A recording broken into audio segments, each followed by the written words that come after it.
Hi, Roxroy here again.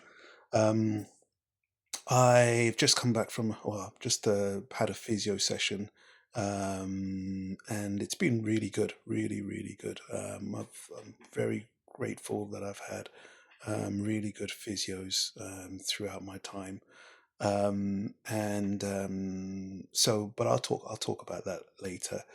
Um, but yeah, before I forget, please like and subscribe as well if you want to, one, kind of hear more or see more, and two, if you want to support what I'm doing as well.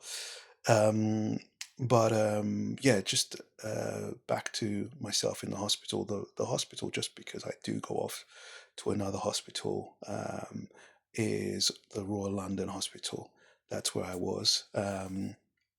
And yeah, as I remember, I'll talk about the care and the staff there. But I just wanted to say as well, whilst I was there, that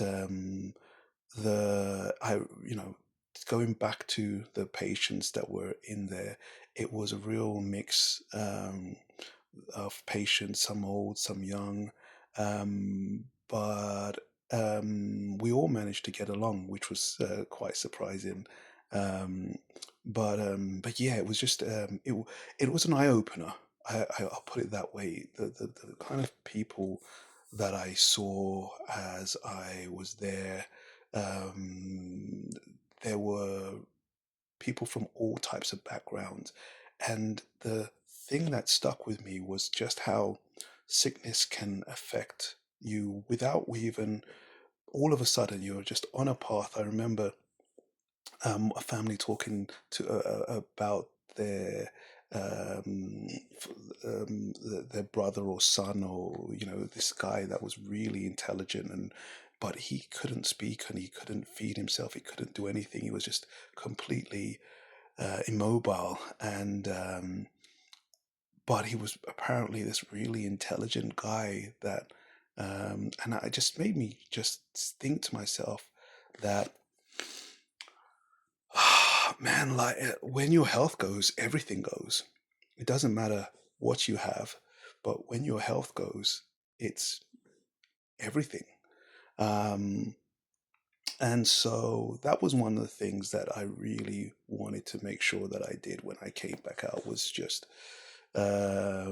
maintain a better standard of living, or be more present. But yeah, so as I was there, and I was saying to you that there was a lot of things I remember. Yeah, there's a lot of things. I had to swallow my pride. Really had to swallow my pride, because to allow someone, especially when you're more conscious now, because I'd been in there for, let's say, about a month, and I'd leading up to the month, I remember waking up every time and thinking, "This is a bad dream. This is a bad dream.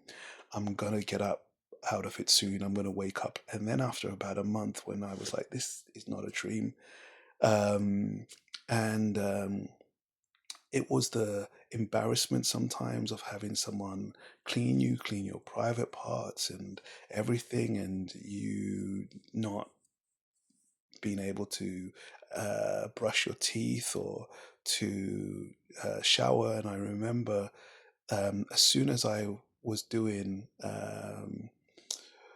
sessions on like how to brush my teeth, I don't remember, it was so surreal, because in my mind I knew how to brush my teeth, but then just learning things like how to pick up a cup and put it to your mouth, um, and it was an effort that I never, you take for granted so much of what you can do, um, until it's gone, until you don't can't do it anymore.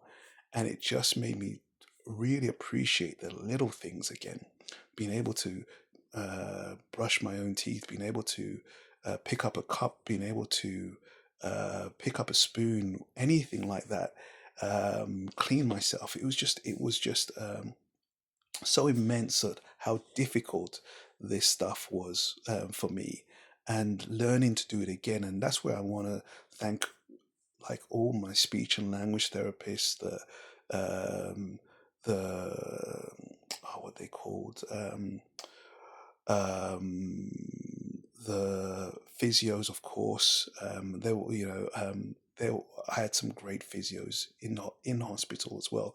There was a Kiwi guy that I remember in the Royal London Hospital, and he was amazing. Um, and it was just so. But all the staff there were from the cleaners that were like cheerleaders and encouraging me to that you can do it, and I was determined. Like I was doing extra stuff outside, and I think that's what kept me going. Um, because I had in my mind, because I didn't know the extent of which strokes were gonna affect you or could affect you. I had in my mind that and one of the things I did and said that I didn't want anyone to see me this way. And so my determination was to come out and be like, oh, do you know what happened? I had this stroke, um, and I was in hospital for so long, and but I wanted to have that as a story that I was going to tell when I came out, when I was back up and running again.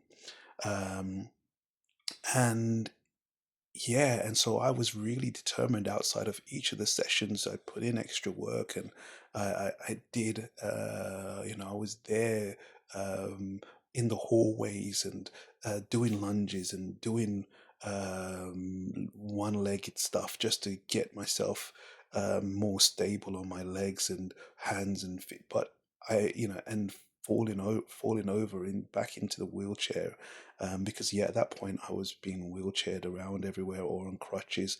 I remember um, being so wanting to get out of the wheelchair, and um, everyone in hospitals, they're really careful of you not falling over because yeah, uh, well, mainly because of the paperwork, but because yeah, it's just not great. Um, and so that was, but I just wanted to do as much as I could. And but also, can I just say as well, the meals, they were amazing. They had some Caribbean dishes that I was like, this ain't hospital food. Because I remember you could choose this. Yeah, I remember now. You could choose what you wanted to eat for a main meal every week. But and I remember discovering this thing called escovitch fish, which was under the Caribbean section, and yeah, it was great. I mean, that was an eye opener. I'm not a fish lover, but that was an eye opener. Um, so I was really impressed with the level of service that they gave in that particular hospital. And it was, I remember thinking that by the time I come out, I wanted to be better. I wanted to, and they had in there, they had X-ray and all the facilities you needed.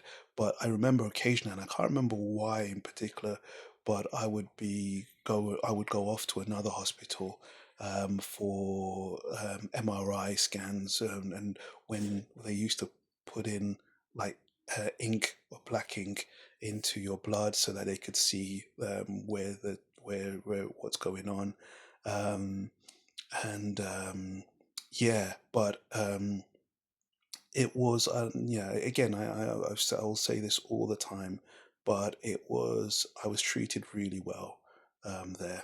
And so I just want to, yeah, I probably need to end this, this episode here, but but yeah, it was something that I really appreciated, was just how well I was treated. And, um, even what they called, so they got a speech and language therapist, which learning to read and learning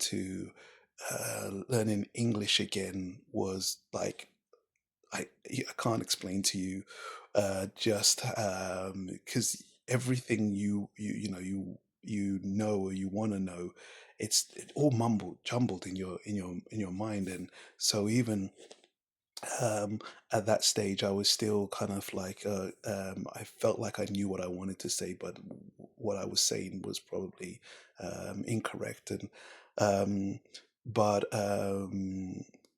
there was I can't remember the name of the person that helps you go back into like doing stuff like practical stuff like um, it's not the physio, it's not a speech and language therapist, but it's the um, and I'm gonna kick myself because as soon as I finish this video, I'm gonna remember it.